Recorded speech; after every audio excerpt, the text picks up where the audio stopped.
नमस्कार छात्रों, आज की हिंदी कक्षा में आप सबका स्वागत है।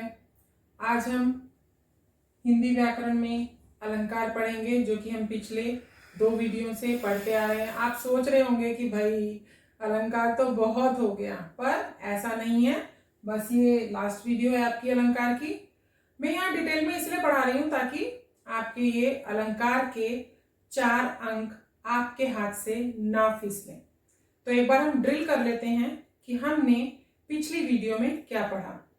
हमने पढ़ा कि अलंकार किसे कहते हैं। अलंकार का शाब्दिक अर्थ है गहना, अर्थात हम गहने तब पहनते हैं जब हम अपना सौंदर्य बढ़ाना चाहते हैं, अपने आप को सुंदर दिखाना चाहते हैं।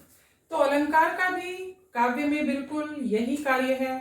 अलंकारों के प्रयोग से काव्य की सुंदरता में 4 चांद लग जाते हैं, वृद्धि होती है। अलंकार 2 तरह के होते हैं, शब्दालंकार और दूसरा अर्थालंकार। शब्दालंकार के 3 भेद हैं। शब्दालंकार के 3 भेद हैं। सबसे पहले अनुप्रास अलंकार। अनुप्रास अलंकार जिसमें वर्णों की आवृत्ति होती है, अर्थात अक्षरों की, जैसे चारुचंद्र की चंचल किरणें, इसमें च वर्ण की आवृत्ति है। दूसरा शब्दालंकार का जो दूसरा भेद है वो है यमक अलंकार। इसमें शब्दों की आवृत्ति होती है और उन जितनी बार भी शब्दों की आवृत्ति होती है उनके उतने ही अर्थ होते हैं, जैसे काली घटा का घमंड घटा। तीसरा जो शब्दालंकार का भेद है वो है श्लेष अलंकार। श्लेष अलंकार का अर्थ है चिपकना। इसमें एक ही अर्थ को 2 या 2 से अधिक प्रसंगों के लिए प्रयोग किया जाता है, जैसे रहीमन पानी राखिए, बिन पानी सब सून, पानी गए न उबरे, मोती मानुष चून। तो ये हमने जो पढ़े शब्दालंकार। फिर हमने पढ़ा कि अर्थालंकार, जब काव्य में अर्थ के माध्यम से, ठीक है, जब काव्य में अर्थ के माध्यम से अर्थ को लेके चमत्कार हो, उसके सौंदर्य में वृद्धि हो, तो वहां पर अर्थालंकार होता है। अर्थालंकार के 5 भेद हैं। सबसे पहले मैंने आपको बताया उपमा अलंकार। उपमा अलंकार पहचानने के लिए मैंने आपको बताया कि जब काव्य की पंक्ति में सा, से, सी, सम, सरिस, तरह और जैसा है, ठीक, जैसा, ये शब्द हैं, इनमें से एक भी शब्द है तो वहां पर आप आंख बंद करके उपमा अलंकार लगा सकते हैं। उपमा अलंकार के बाद दूसरा हमने पढ़ा रूपक अलंकार, जहां पर 2 शब्दों के बीच में हाइफन है और जहां तुलना तो है मगर सा, से, सी, सम, सरिस नहीं है। तीसरा हमने पढ़ा उत्प्रेक्षा अलंकार, वहां पर भी तुलना है मगर तुलना के लिए मनु, मानो, जनु, जानो, मनहु, जनहु, ज्यों, त्यों शब्दों का प्रयोग किया गया है। इनमें से अगर आप एक भी शब्द काव्य की पंक्ति में देखो तो वहीं पर उत्प्रेक्षा अलंकार लिख दो। अब आगे हम चौथा जो पढ़ेंगे वो है अतिशयोक्ति अलंकार। जैसे कि शब्द से ही जाहिर है कि अतिशयोक्ति मतलब बात को बढ़ा चढ़ाकर कहना, ठीक है। तो हम उदाहरणों से देखते हैं कि किस तरह से बात को बढ़ा चढ़ाकर कहा जाता है। हनुमान की पूंछ में लगन न पाई आग, लंका सारी जल गई, गए निशाचर भाग। तुलसीदास जी ने लिखा है कि हनुमान जी की पूंछ में आग लगने भी नहीं पाई थी कि सारी लंका जल गई। ये तो उन्होंने हनुमान जी की महत्ता बताई है, मगर अगर हम इसमें काव्य सौंदर्य ढूंढें तो हमें अतिशयोक्ति अलंकार मिला, क्योंकि भाई जब पूंछ में आग लगी नहीं तो जलेगी कैसे लंका, ठीक है ना। तो बात को बढ़ा चढ़ाकर प्रस्तुत किया गया है, ठीक। दूसरा उदाहरण देखते हैं अतिशयोक्ति अलंकार का। आपने राणा प्रताप के घोड़े चेतक का नाम सुना होगा। चेतक की वीरता, उसकी स्फूर्ति, उसकी तेज चाल का जो वर्णन है वो कवियों ने बहुत ही अतिशयोक्तिपूर्ण तरीके से किया है। देखिए, राणा ने सोचा इस पार, तब तक चेतक था उस पार। कि एक पार से दूसरे पार जाने के लिए राणा इस पार ही होते थे, राजा इस पार ही होते थे, वो सोचते थे चलो भाई अब अगले पार चला जाए। तो मगर चेतक इतना स्फूर्तिमान था, इतना गतिमान था कि वो अगले पार हो ही जाता था। ऐसा नहीं हो सकता जब तक कि जो घोड़ा सवार है वो घोड़े को कुछ निर्देश ना दे, कुछ हिंट ना दे, उसके साथ कुछ संकेत ना दे, तब तक नहीं हो सकता। मगर था तो सही वो इतना वीर, इतना स्फूर्तिमान, इतना गतिमान, तो उसकी वीरता को, उसकी गति को यहाँ पर बढ़ा चढ़ाकर पेश किया गया है। एक उदाहरण और देखते हैं हम। देख लो साकेत नगरी है यही, स्वर्ग से मिलने गगन में जा रही। साकेत नगरी में जो इमारतें हैं उसकी ऊंचाई को यहाँ पर अतिशयोक्तिपूर्ण तरीके से बताया गया है कि साकेत नगरी में इतनी ऊंची ऊंची मीनारें हैं, इतनी ऊंची ऊंची इमारतें हैं, ऐसा लगता है मानो वो इमारतें, वो बिल्डिंग्स गगन से मिलने जा रही हों।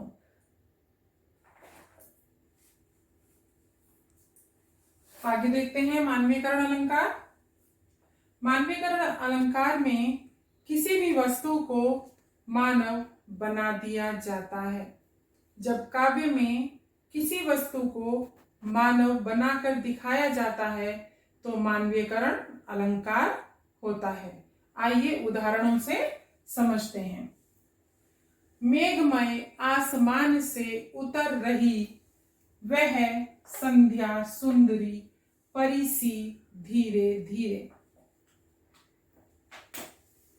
ये जो परी सी है, ठीक, इसको छोड़ो, अभी समझाती हूं। सबसे पहले मैंने बोला है मेघमय आसमान से उतर रही संध्या सुंदरी परी सी धीरे धीरे, कि बादलों वाले आसमान से संध्या सुंदरी, ठीक, संध्या यानी शाम, शाम को हम संध्या भी कहते हैं, शाम का जो समय होता है हम उसको संध्या भी कहते हैं, उसको परी बनाया गया है। यहाँ पर उपमा है, मगर यहाँ पर संध्या सुंदरी में मानवीयकरण अलंकार है, क्योंकि संध्या को सुंदरी बनाकर, नायिका बनाकर प्रस्तुत किया गया है। कैसी नायिका? परी जैसी। अब अगर अंडरलाइन है परी सी में तो आप देंगे उपमा अलंकार, और अगर अंडरलाइन है संध्या सुंदरी में तो आप देंगे मानवीयकरण, ना कि अनुप्रास अलंकार, क्योंकि ये संध्या सुंदरी का अर्थ अपने आप में देखने से ही प्रकट हो रहा है कि संध्या को सुंदरी बनाकर प्रस्तुत किया गया है। और अगर संध्या सुंदरी के बीच में हाइफन है तो आप उसको देंगे रूपक अलंकार, ठीक है। तो अगर जहां पर जिस तरह से रेखांकित किया गया है उसी तरह से आपको अर्थ देना है। इसलिए मैंने ऊपर शुरू से नहीं लिखा कि मेघमय आसमान से उतर रही, यहीं से लिखा है वह संध्या सुंदरी परी सी धीरे धीरे, ठीक। तो मानवीयकरण में अगर आपको समझ में आ रहा है मानवीयकरण है और कहीं पर भी रेखांकित नहीं है कोई भी शब्द, तब तो आप कोई भी अलंकार लिख सकते हैं, ठीक है। ओ चिंता की पहली रेखा, तो चिंता को तो किसी ने नहीं देखा तो उसकी लाइन कौन देखेगा, ठीक है। तो और फिर चिंता को ओ कहकर बुलाया है, ठीक। तो ओ किसे कहते हैं? जब हम किसी को बुलाते हैं, ठीक है। तो यहाँ पर चिंता का मानवीयकरण किया गया है।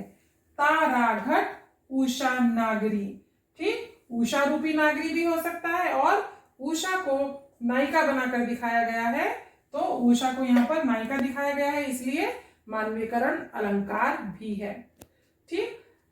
ये बात बिल्कुल सही है कि बहुत किन्हीं पंक्तियों में या बहुत सी पंक्तियों में एक से ज्यादा अलंकार होते हैं, मगर आपको प्रॉपर वहां पर बताना है कि आपने सपोज कि ये यहाँ पर दिया है तारागढ़ उषा नागरी, और उषा नागरी के नीचे अंडरलाइन है, ठीक है, और पूछा गया है कि अलंकार का नाम बताओ, तो फिर आपको लिख के बताना पड़ेगा कि रूपक अलंकार है तो क्यों है, तो लिखोगे उषा रूपी नागरी।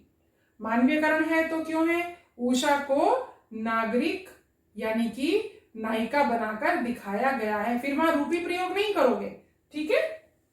मेघ आए बड़े बंठन के, यहाँ बादल जो है वो बहुत बंठन के आए हैं, मेघ आए बड़े बंठन के, ठीक है। तो बंठन के तो इंसान आता है, मनुष्य आता है, मानव आता है, मेघ तो नहीं आते, इसलिए यहाँ पर मेघों का मानवीयकरण है। दूसरा उदाहरण देखते हैं, आंधी चली धूल भागी। ठीक है, आंधी चली धूल भागी घाघरा उठाए। आगे लाइन है कविता की, तो आंधी चली है और धूल भाग रही है, ऐसा तो नहीं होता। ठीक है, आंधी चली तो मुझे समझ में आता है कि भाई सिंपली वर्ड है, आंधी चल रही है। ठीक है, और मगर धूल भागेगी नहीं, तो आंधी और धूल दोनों का मानवीयकरण किया गया है। तो इस प्रकार हम देखते हैं कि अर्थालंकार में 5 तरह के अलंकार आते हैं। अब परीक्षा में आप अर्धालंकार और शब्दालंकार नहीं लिखोगे। सपोज पूछा गया है कि बताओ कौन सा अलंकार है, किसमें, रघुपति राघव राजाराम। ठीक, तो मैंने तो वो बताया है आपको कि वो शब्दालंकार के भेदों में आता है, तो आप उसको शब्दालंकार नहीं लिखोगे। जो भेद हैं, ठीक है, भेदों के नाम लिखना है। मुख्य रूप से जो 2 अलंकार हैं, शब्दालंकार अर्थालंकार, इनको भूल जाओ कि ये तो मैंने इसलिए पढ़ा है क्योंकि बुक में इसी तरह से लिखा रहता है, परंतु जो परीक्षा में प्रश्न पूछा जाता है वो भेदों से पूछा जाता है कि अलंकार का भेद बताइए या अलंकार का नाम बताइए। तो आपको शब्दालंकार और अर्थालंकार नहीं लिखना है। क्या लिखना है?